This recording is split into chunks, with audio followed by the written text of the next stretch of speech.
Prof, if you put on the face sheet. No,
Good evening, everyone, and to members of the press, thank you for coming in to our Zoom meeting.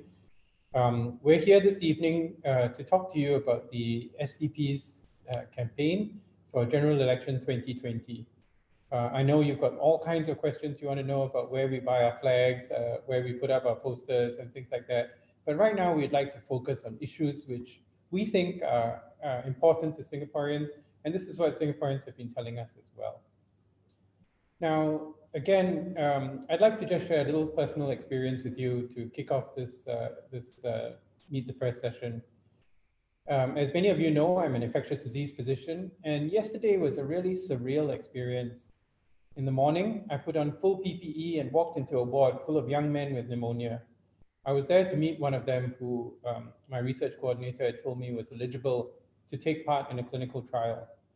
So I asked him whether he'd be interested, and he was readily keen to take part because he knew that there were very few treatments available for this potentially fatal disease. And then in the afternoon, we heard the Prime Minister call for a snap election, nearly a year before the end of his term of office, and in the middle of a pandemic. The two experiences couldn't be more contrasting. A young, previously healthy shipyard worker with pneumonia infected in a crowded dormitory, and a party that puts its political future above the health and well-being of Singaporeans. But that's the way it is. We are facing a general election in the next couple of weeks' time, and this is really a critical election. There are so many issues which affect the daily lives of Singaporeans and have the potential to affect the future of our country. We're going to begin by going over the SDP's campaign, and I'll invite Juan, our Secretary General, to share with you the key elements in the SDP's campaign for GE 2020. Thanks, Paul. I just want to echo Professor Tambyah's welcome to all of you, members of the media who are in on this Zoom meeting right now, and I expect you to have a lot of questions for us. And at the same time, to all our viewers who are also tuned in, because this is a live stream. And again, welcome to all of you. The reason primarily why we've organized this meeting, if you will, this conference, is to really talk about the central issue that's going to be front and center of our campaign. And that is the 4Y1N, which we've abbreviated, means 4 yeses and 1 no. And those 4 yeses, the first one is to suspend GST until 2021. And thereafter to make sure that we don't increase our GST to 9% as promised by the PAP. The second, of course, is this whole idea, our proposal of introducing a retrenchment insurance scheme, which I believe Mr. Tharman Shanmugaratnam has rejected. And we want to be able to tell voters, Singaporeans, why, the rationale behind it, and why it's so important going forward for us to have this scheme to protect retrenched workers. The third yes that we want to introduce is, we've abbreviated to RISE. It's called the Retirement Income Scheme for the Elderly. And this is where our proposal of to provide retirees over 65, the lower 80% group, of $500 every month. The whole idea is to put some pockets in with them, and so that we can begin to get them even to partly to where they can have a livable wage income. Study after study is showing growing poverty among our elderly group, and that's this. You can see why our proposal of RISE is so important.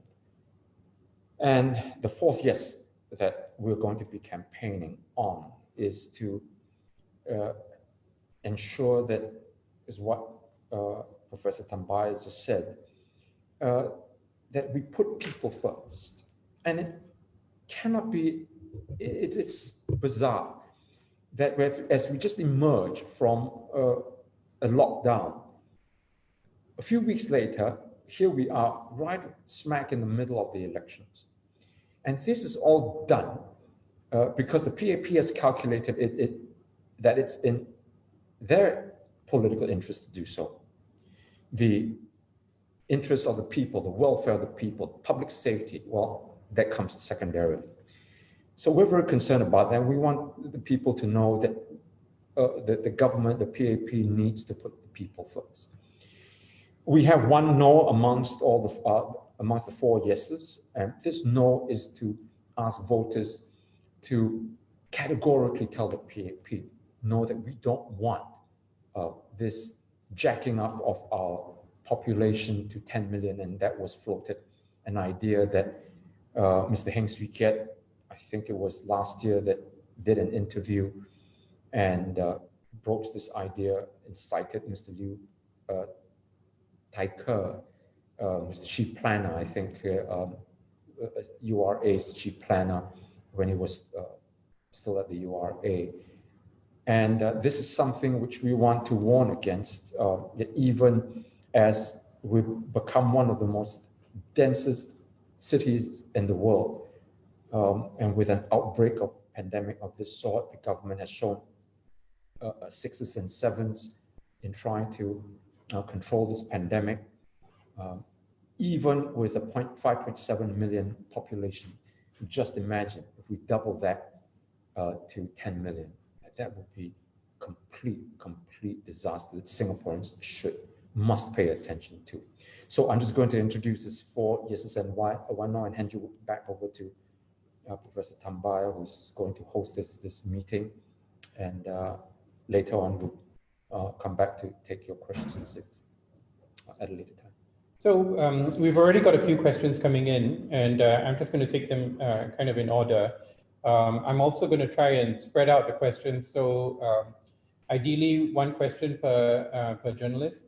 And the first one to come in is from Isabel Lim from CNA. And she asks, what are the party's policies for job creation, especially for new graduates who may be going into a severely depressed job market?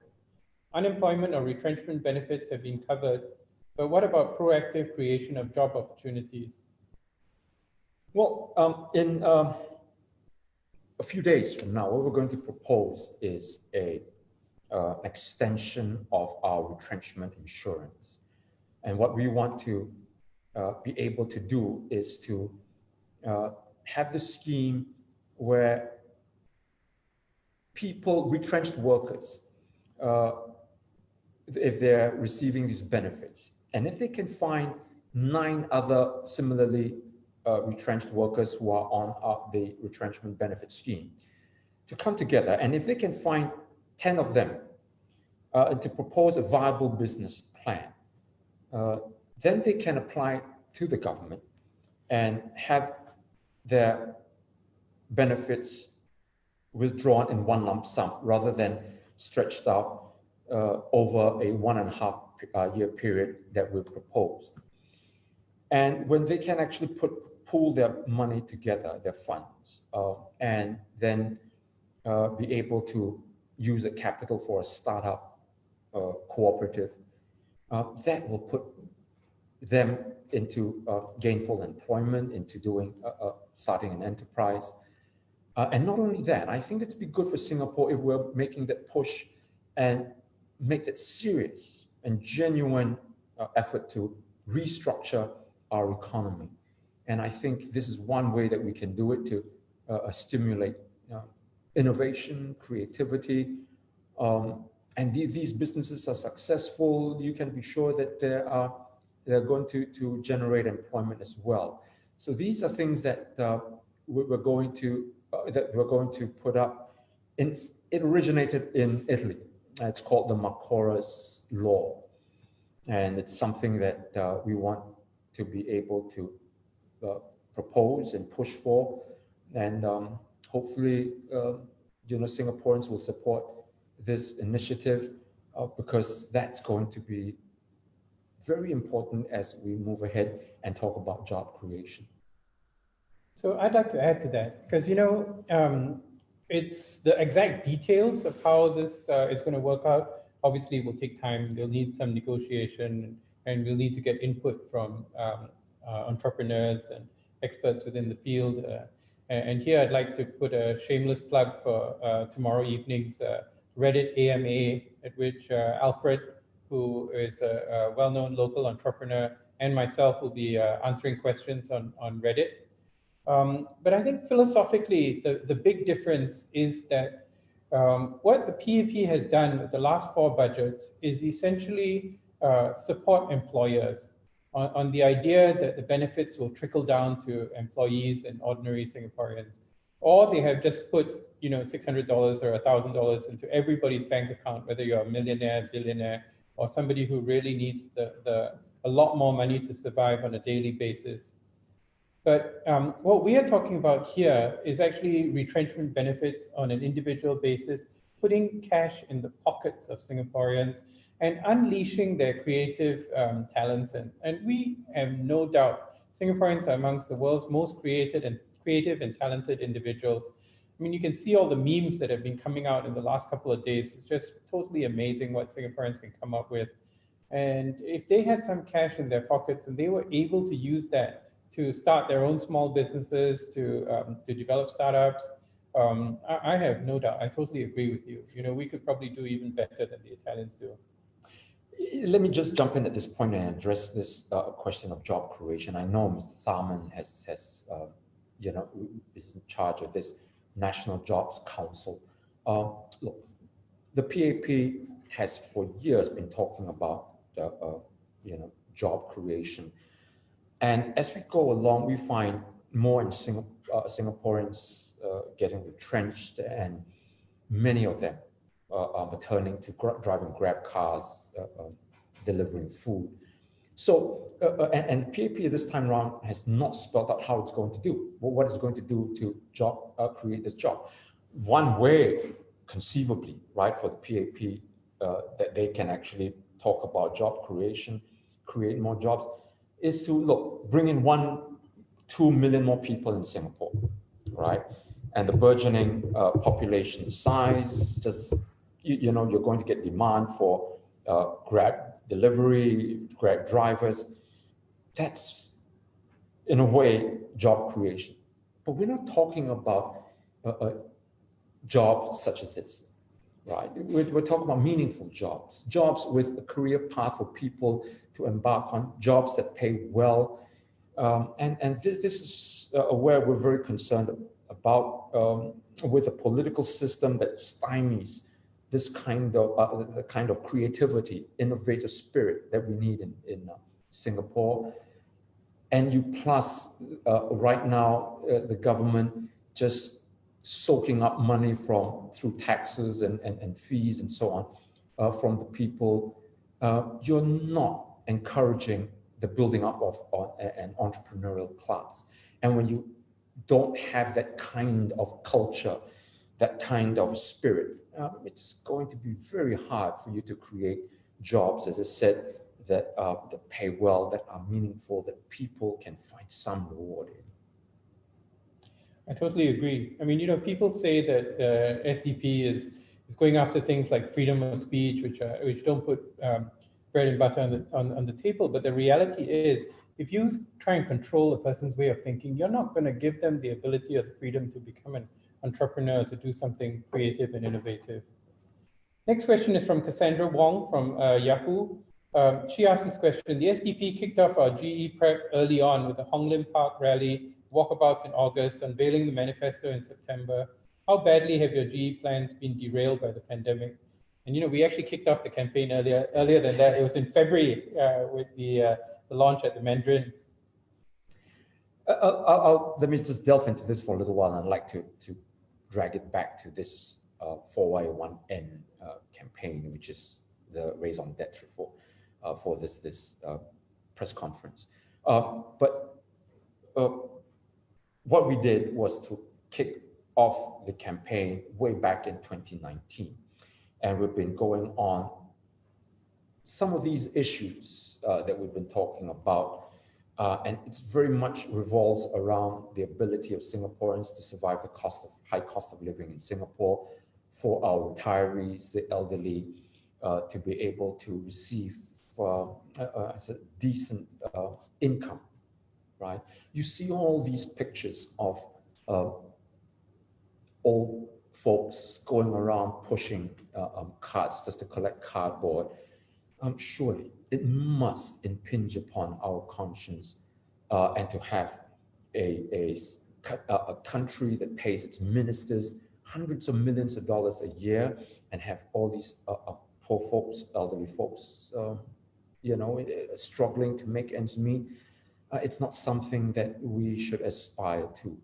So those are one of the issues. And then we were also very worried about our youth in terms of employment. Even before COVID struck, we were already seeing a downtrend in our economic growth. Productivity has not been picking up at all. And survey after survey, you find that younger generation, people who just graduate, there was one international survey that showed that our youth are particularly, our millennials are particularly pessimistic about their future. So these are the issues that we've been wanting to address, and the cost of living. And then COVID-19 hit. That kind of interfered with our messaging, but it's we've come out the other side of it, of lockdown, and these issues are still very relevant, if not more so, because going forward, the situation is such that we're going to be facing even more economic pain, and so we want to continue to be able to address these points, right? And we've crystallized these into this 4Y1N, which we want to harp on and be able to bring it to the minds of the voters as we go into July the 10th. Thanks. The next question is from Blanche Lim from CNBC. And Blanche asks, given the amount the government has poured into the 4 budgets, and SDP is now also proposing paying retrenchment benefits and providing retirement income, how would the government support an increase in the levels of spending with 0% GST? Is this sustainable? That's a fantastic question, right? The problem is that in Singapore, and I think we're very unique in this regard, the government hoards reserves, and by some estimates to more than $1 trillion, but will openly tell us that they will not disclose the amounts, right? So we effectively don't know how much what the budget should be. So we want to put pass the ball back. Tell us how much you have in our reserves. Then we can begin to have this intelligent conversation about how much we should be spending in a crisis such as this. I think among with all the 4 budgets, I think it totaled up to something like $93 billion.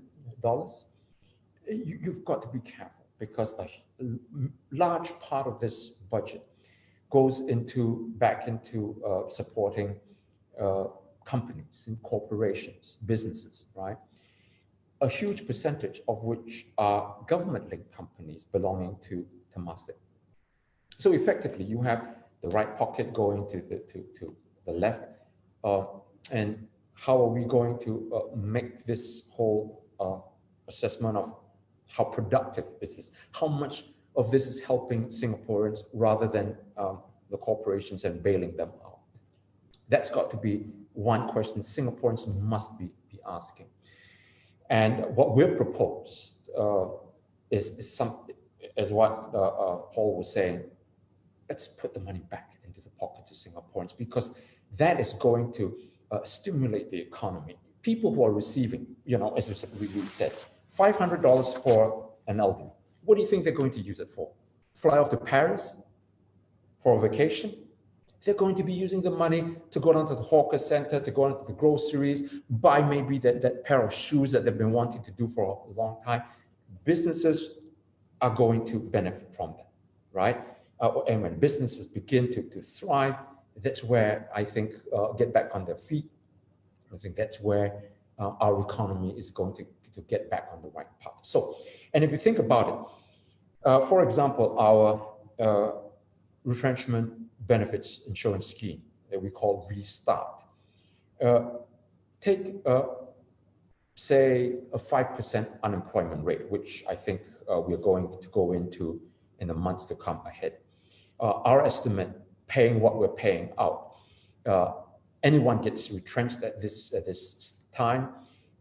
We propose that for the first 6 months, what we want them to do is, the government to do is pay out 75% of the last drawn salary for the first 6 months, 50%, yeah, subject to a cap of the median wage, and then 50% in the second 6 months, and 25% in the last 6 months.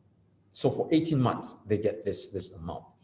What we've estimated was that the annual budget for that was about $2 billion. Now compare that to $93 billion that the government has just signed off in a matter of months. You're talking about taking about, what, 45 years before we expend that amount. And as I said, once, when businesses get back on their feet and they don't have to retrench workers, they can increase their hiring. You're talking about the government continuing to levy taxes, the GST and corporate taxes and so on, income taxes as well. And that gets plowed back into the economy. And that's what we're talking about. Genuinely come up with a budget that helps the people. Yeah, we've done our sums, and in fact, if you read the campaign and the manifesto, you'll see the economic policy, and some of those details are expressed over there. Yeah. Yes. There are actually two very similar questions, so I'm going to take them together, and they relate to the same point. Deborah from CNA says, you're campaigning for retrenched workers to be paid 50% of last drawn salary, a monthly $500 payout for retirees, and a 0% GST till 2021. Given that the government has dipped into the reserve several times in just the first half of the year, compound this with the policies you suggested, what will this mean for Singapore's fiscal confidence? Will the next generation inevitably inherit a debt with all these payouts? In similar vein,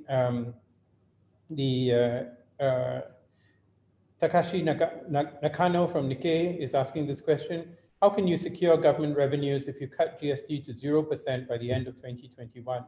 The current government has used a lot of past reserves. And before you answer that, I'm going to put in one of my key points, which is that Singapore does not have oil, it does not have minerals. Where did these reserves come from?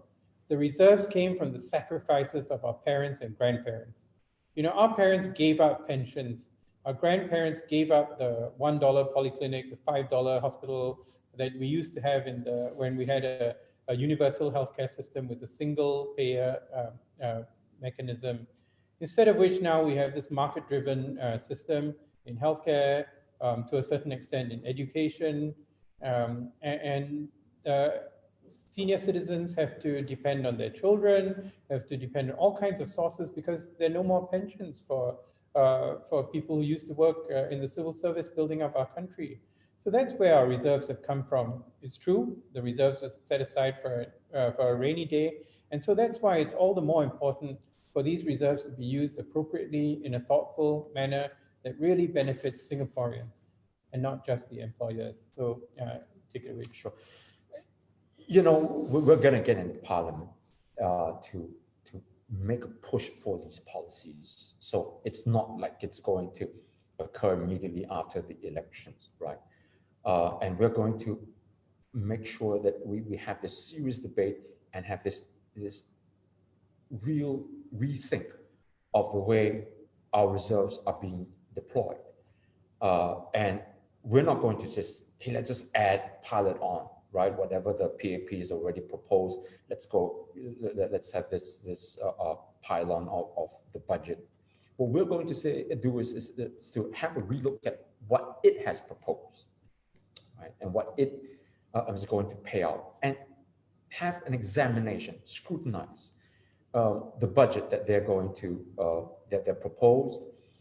As I said, a huge chunk of it is going back to GLCs and to bailout corporations.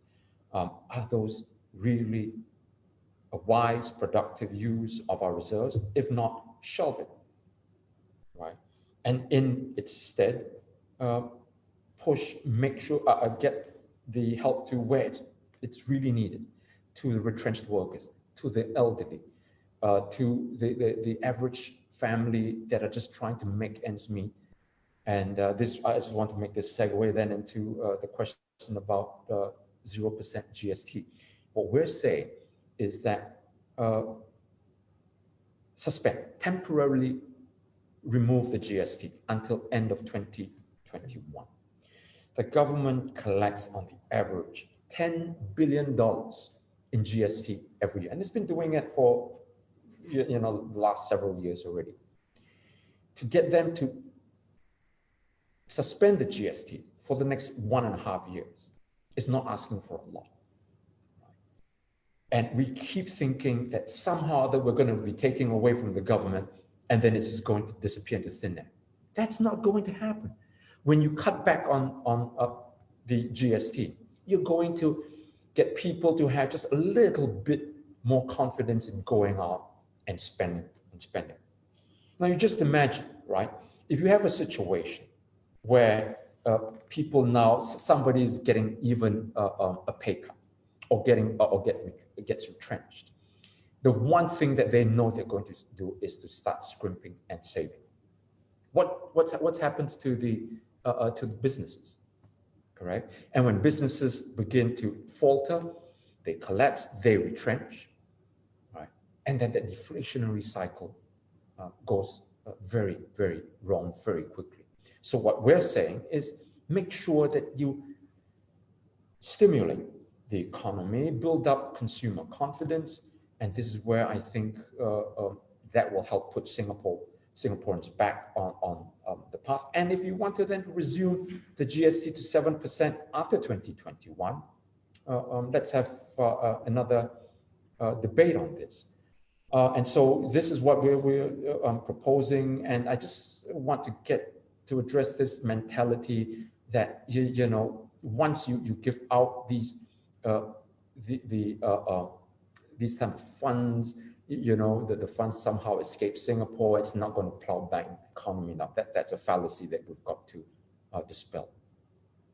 I'm also really upset about the GST because the GST is a regressive tax. Yes. I mean, it's a tax, we pay tax on the water conservation tax.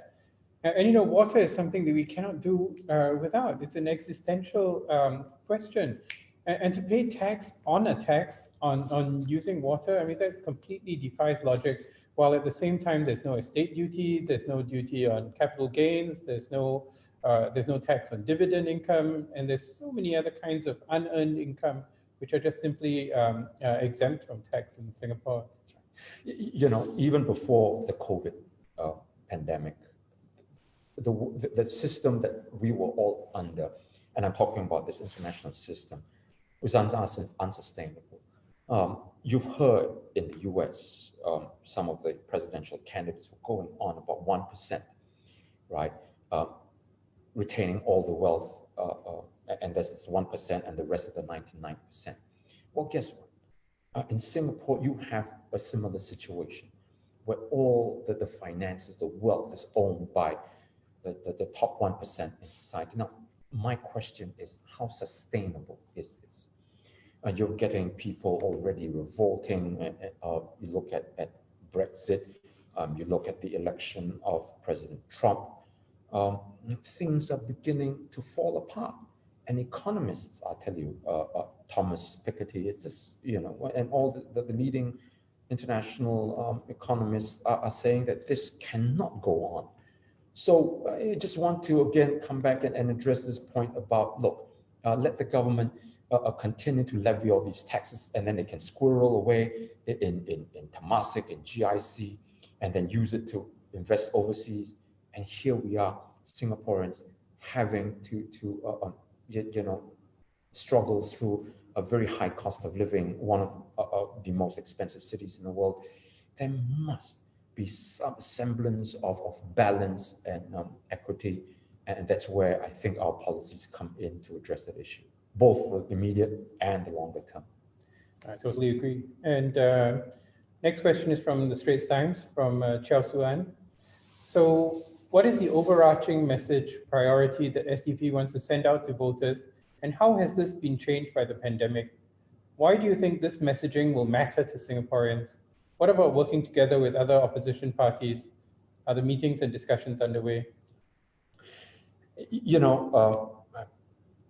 At this time, the pandemic has just blown wide open, exposed the Singapore system such that whether you like it or not, change is upon us. And if we don't begin to move with the change, adapt ourselves, this whole thing is just going to fall apart. Society is going to fall apart. And what we're proposed is to make sure that in the next 6 months, 12 months, we want to make sure that the people are financially protected, that they're not left out in the cold, that they're left behind. I know that the prime ministers continue to say, oh, no one left behind. In the coming days, I will cite you chapter and verse, how people have been left behind, how a significant segment of the Singaporean society has been left behind. And all this rhetoric has got to stop. And we must make sure that we have this substantive conversation about genuinely how to help the people, especially those who are in the most vulnerable group, and to make sure that somehow they are able to pull themselves through the next crucial phase, post-COVID Singapore. Now, in this situation, this is what we want to be able to put this message across, and that is all encapsulated in that 4 yeses and 1 no campaign that we talked about. As far as the other, with other opposition parties, that's something which we've tried to start. Was it 2 years ago? Yeah, it was, we had that lunch in the office. Lunch, and look, we've tried to get this process going. I'm just glad to hear that there's an effort to make sure that there are no three-cornered fights, and we'll continue to make sure to encourage the opposition to focus their energy and their attention on the PAP in this very crucial elections. And on our part, we're going to be focused laser-like on this campaign, on our message. Yep. Next question is from Janice from Today, and I think she asked me the same question during our walkabout. And the question was, over the past few days of digital outreach, what are some takeaways? Is it easier or harder to reach out to voters and to communicate your messages? Are political broadcasts a good replacement for physical rallies? What's the implication of not having rallies for your party? On collecting donations, any issues doing so through online channels? Are people concerned about anonymity when donating to the opposition? And I'm going to put two other questions on a similar vein together. From Nikkei, from Mayuko Tani, your walk the talk is disallowed. There is no outdoor rally. How disadvantageous is it for you and other opposition candidates to have a GE in this environment where the venue to reach voters is limited? How does POFMA affect your campaign? And similar vein from CNA, Chu Tong has asked, understand that the police rejected your application for walk the talk. Do you have alternative plans and would you be appealing the decision? So basically digital outreach versus rallies, and what are we doing with walk the talk, which incidentally was approved several times before. Coincidentally, it got rejected on the grounds that the public health was at risk from a single person walking around Singapore. You know, I was just at the Bukit Batok MRT station, you know, handing out campaign cards before this meet the press session. And, you know, it was just, as I was handing out these cards, you know, with a mask on, because I'm wearing glasses, it keeps fogging up. And then you try to keep telling people, you know, support the SDP and voting, polling day is on 10th July. It gets very hot after a little while. And that's been a problem, general campaigning. I just want to address this now. Because of this period where we have to do it in the midst of the pandemic, very, very inconvenient. We were quite shocked, despite knowing that the PAP was very kanchiong about wanting to, anxious to want to pull this GE off, but to have it so soon, right after the lockdown, that signals to us something. The problem is that because we're still in phase 2, when everything is still very restricted, even coming together for a meeting, going out and making sure that, you know, all our everything is according to the law as the multi-ministry task force has stipulated. All this adds to the difficulty of campaigning, which then brings me to this point about the walk the talk. That was the exercise that was going to drive our fundraising, and that was rejected. The police didn't allow it, and so we find ourselves in this situation where we're caught high and dry, and the only thing we can do right now, by the time we put in an appeal and the police replies to us, it'll be cooling off day already now. So what we've done was to, you know, reach out to our supporters online, and if you're watching this, please, we need all the funds that we can get to make sure that we run an effective campaign. Mass rallies was our go-to fundraising activity, and thousands upon people gathered together, and all we did was just ask them to please go to our booth, say, buy some of our merchandise, if not donate, and that's another source of revenue. Now that these two, walk the talk and our mass rallies, have been banned, we can only do it online, and we want to make as I said, make an appeal to go down to the office or do it online, purchase our merchandise, donate. And I just, you know, it's always occurred to me, and I've been wanting to you know, say this for a long time, you never noticed the PAP having a fundraising campaign, right? Yeah, that's true. You know, they don't need to. Maybe they're just depending on, you know, 10% of the minister's salary will cover everything that they need to do for the elections. And what they do is also depend on the public funds, state government. right? The state for the funding of all their campaigns. They put out an ad on YouTube, on Facebook, and it's gov.singapore, right? They don't have to raise any funds. And we've received emails talking about the budget. And then at the bottom of it is the PAP logo, And so all this campaigning is just using state funds. And even now, as they go about, glamorizing themselves, putting all these 5-year plans, have these really nice looking brochures.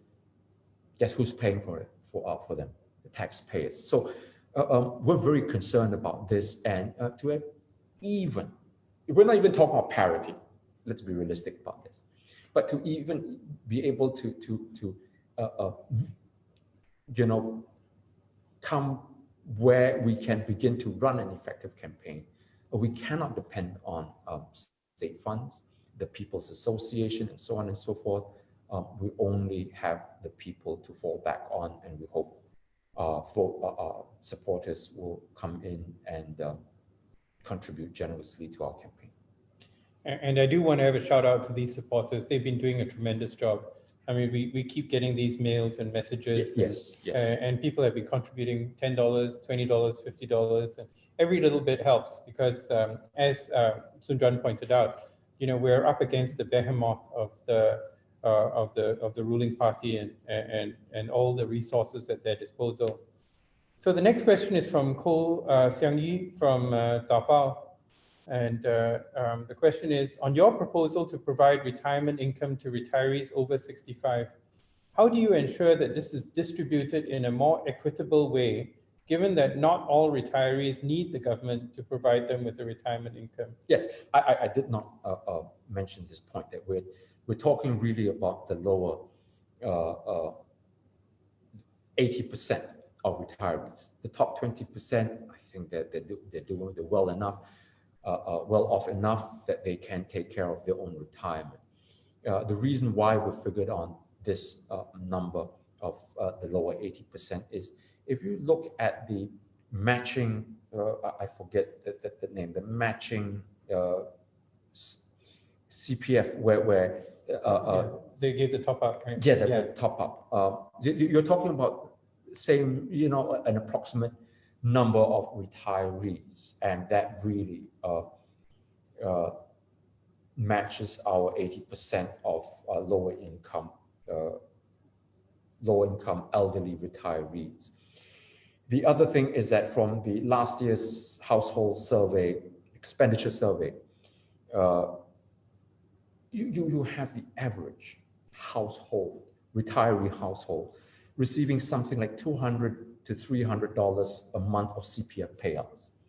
And you remember that research that was done by the Lee Kuan Yew School of Public Policy, where they did a survey, and basic minimum income that retirees needed in Singapore was between $1,300 to $400. Yeah, so you're talking about, the CPF being so woefully inadequate to fund the retirees' twilight years. And so we're basically talking about this $500. It doesn't even match, but it will help. And together with the CPF payout, will go to helping every retiree at least lead that decent life with a bit of dignity and not have to collect cardboards. I just met in Bukit Batok last weekend this 72-year-old lady. She works 6 days a week, and if she doesn't work, she doesn't get paid. So she comes in, I don't know how many hours, maybe 8, maybe 10. It's back-breaking job. Understand that, okay? And you've got this whole segment of the elderly population that cannot make ends meet, right? And research has again shown that the poverty rate amongst the elderly working group is just increasing. And as I said, it really is unconscionable for us as a society, claiming to have the most number of millionaires, billionaires per capita, where we become the poster country for crazy rich Asians. Don't we have a conscience? And I'm saying that if we continue to go along this way, we will become bankrupt. We will become morally bankrupt.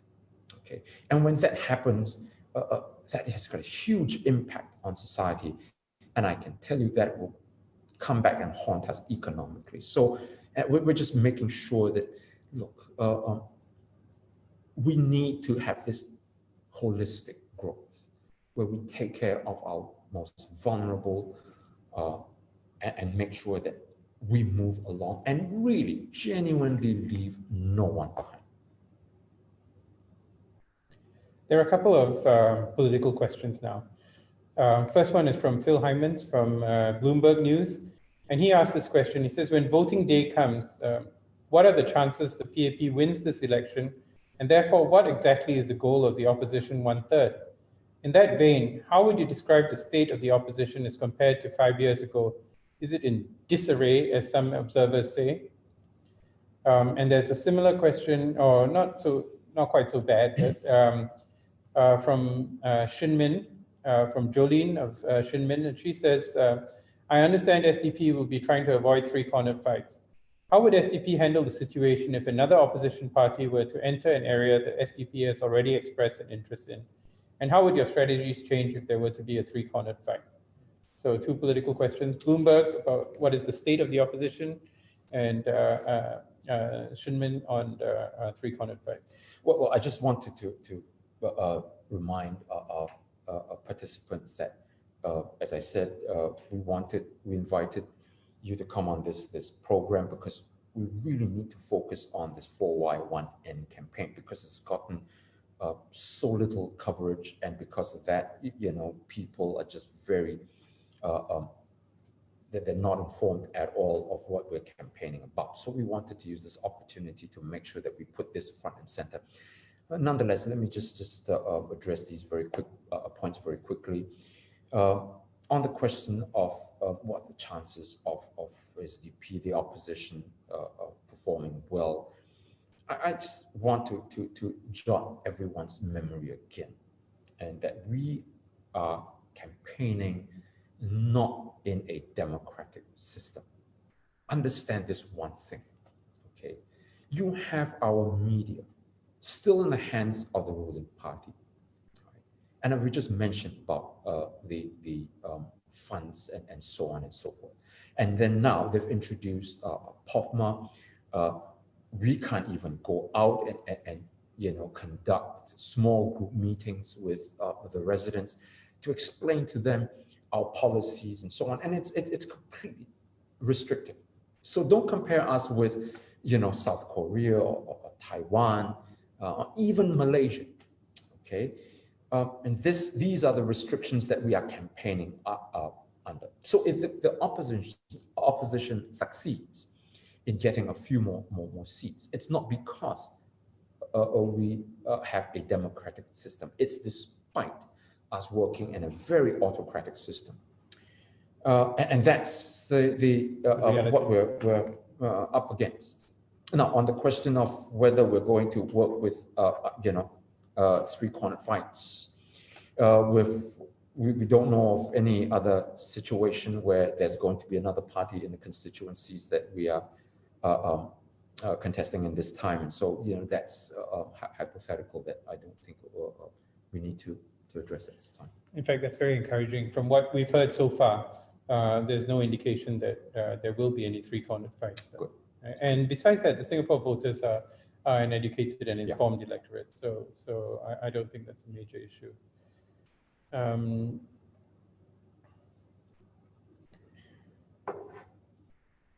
Okay, coming back to the economic issues, there's another question from Blanche Lim, CNBC. If GST is indeed suspended to 0% for 1.5 years, would it be difficult for the government to raise GST again to 7%? Will the government face greater resistance from Singaporeans?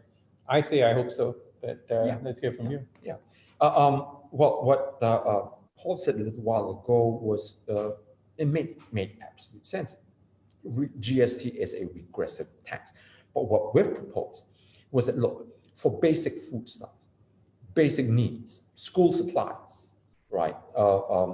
You know, your oil, rice, sugar, things people need on a daily basis, remove the GST. Okay.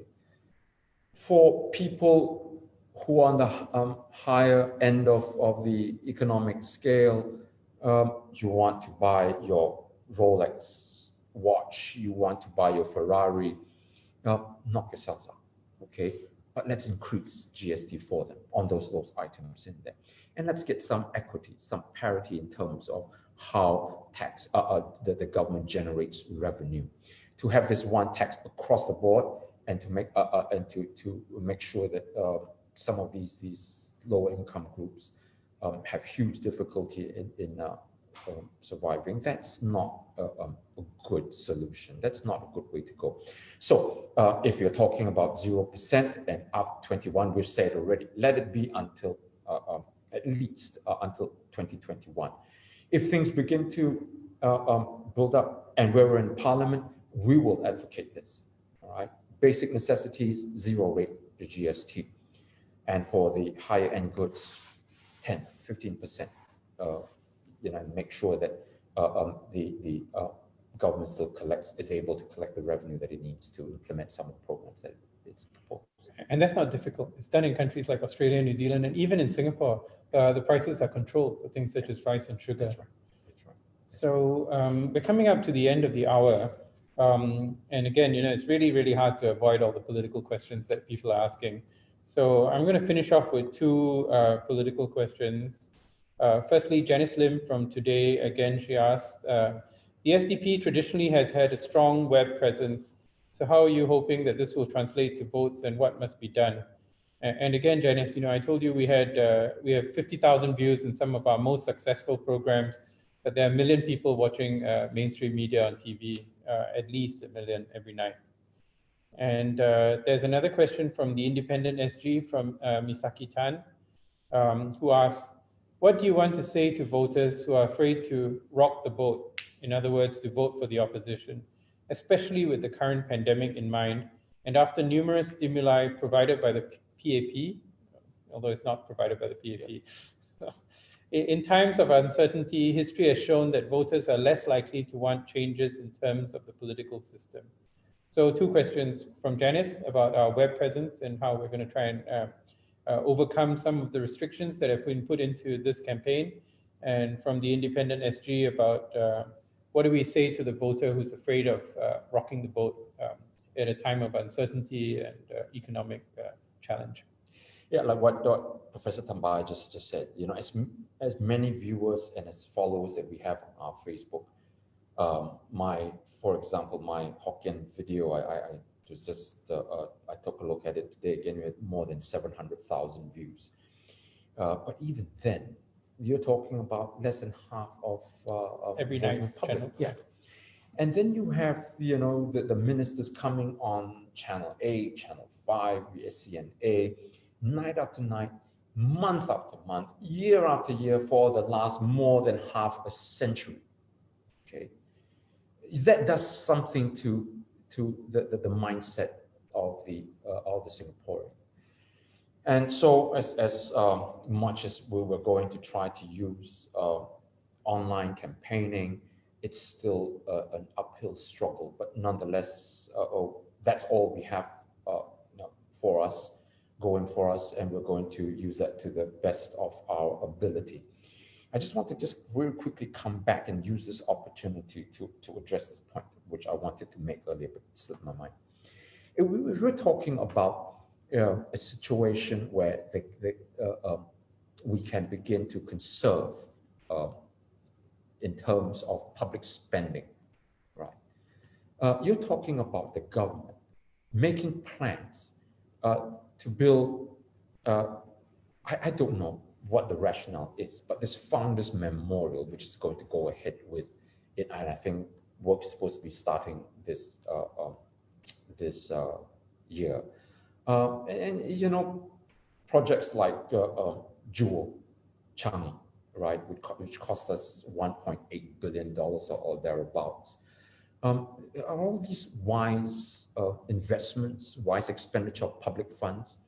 And Mr. Wan, I think, said that over the next 10 years, we're going to be spending like something like $60 billion. That's $6 billion a year on expanding our MRT lines and renewing it and so on and so forth. The only thing that I can think of right now is that the need for us to spend that kind of money on the rails is because the government wants to continue to build our population up to $10 million.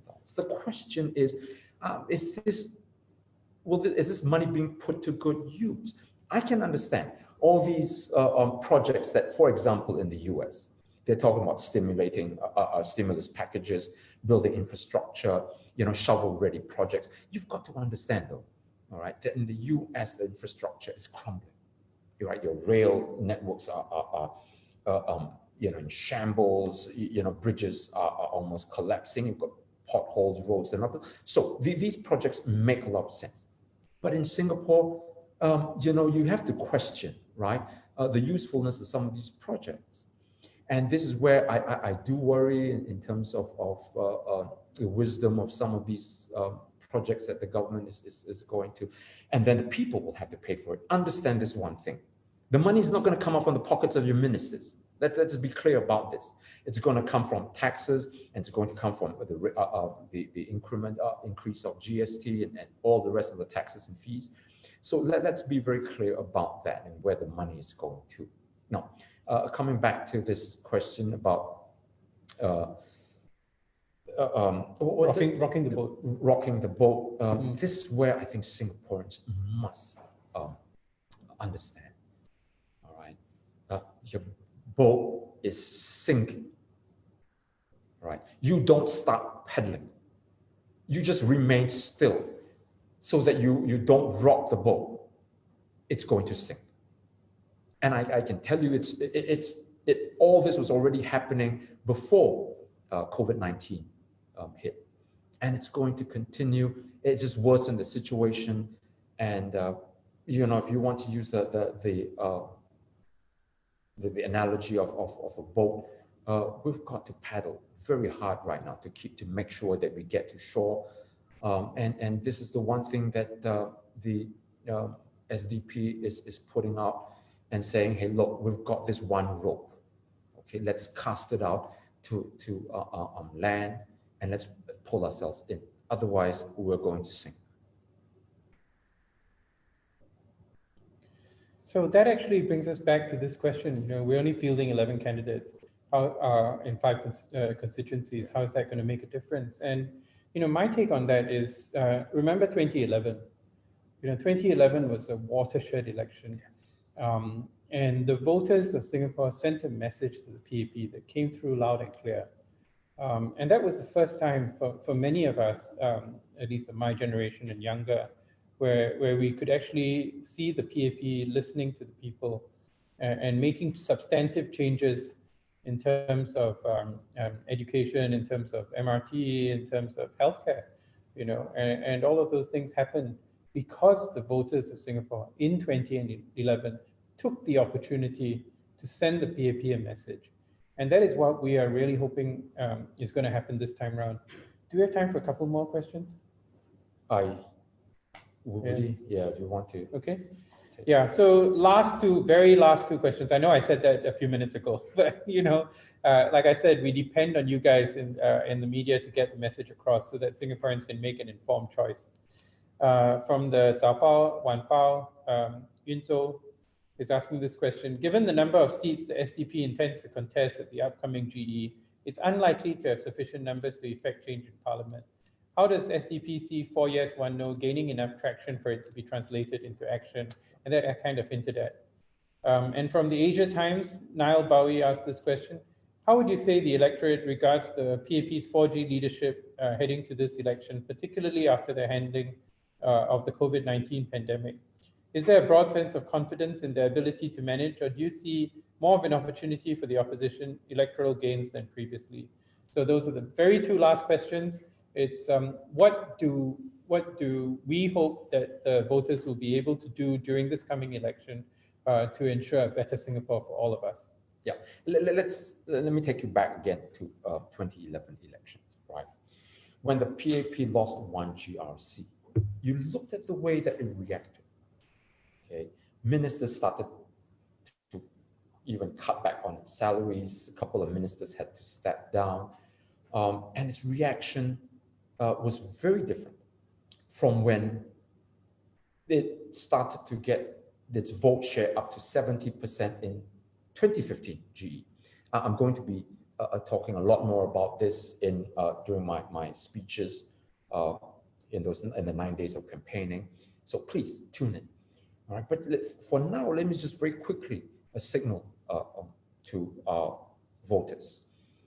Just imagine, okay, it's the day after polling, and 11 SDP members are in parliament. And we have been talking about nothing other than our 4Y1N. Yes to all these proposals that were proposed, and no to a 10 million population. What do you think the PAP will read from this? What do you think we will be doing when we get into parliament? We're saying now we've got the mandate from the people, from even the 11 constituencies, 11 seats that we've won. Right? It's going to be the loudest and clearest message yet that the PAP will get. That people want the GST to be suspended, want a retrenchment insurance scheme to be implemented, want the elderly to be taken care of, and no to 10 million population. Conversely, think about it. If after polling day, none of us are elected, the people will say, well, we've got the answer, right? That the people don't want any of these schemes and to have this financial protection for retrenched workers and so on and so forth. So you may talk about just having 11 MPs, but I can tell you, if you're in a situation that is going to send this very clear message to the PAP, and I don't think the government is going to be able to ignore that. And that's, I think, what we're going to tell the voters going into this campaign. I think 11 SDP MPs is going to send a really powerful message. And the reason why we've limited the number of seats is because we've always believed, look, quality before quantity. And we've done our research, we've put in all our effort into making sure we come up with all these alternative policies, and it's all available on our website. So please avail yourselves to those papers in there and read up and inform yourselves of what we stand for. And in Parliament, you know that we're going to be talking and making sense and reasoning, but never backing down if it's for the good of the people. Thanks very much. So I think we've just exceeded the 1 hour we had set aside for this. I'd like to thank all the members of the media for pretty decent questions, which we hope you'll be able to carry in your respective broadcasts or news formats. And for those of you who are watching on Facebook Live, you know what to do. If you want to get 11 SDP MPs into Parliament, you've got to volunteer, you've got to give, you've got to just be part of this movement for a better Singapore. So the QR codes will be appearing in the Facebook Live, and you're going to hear a lot from us in the next few days. And don't forget, this is the one chance that we have in the secrecy of the ballot booth to make a stand, to have a better Singapore for us, for our children, for our future. 4 yes, 1 no. Think about the SDP. Thank you and good night. Thank you. Good night.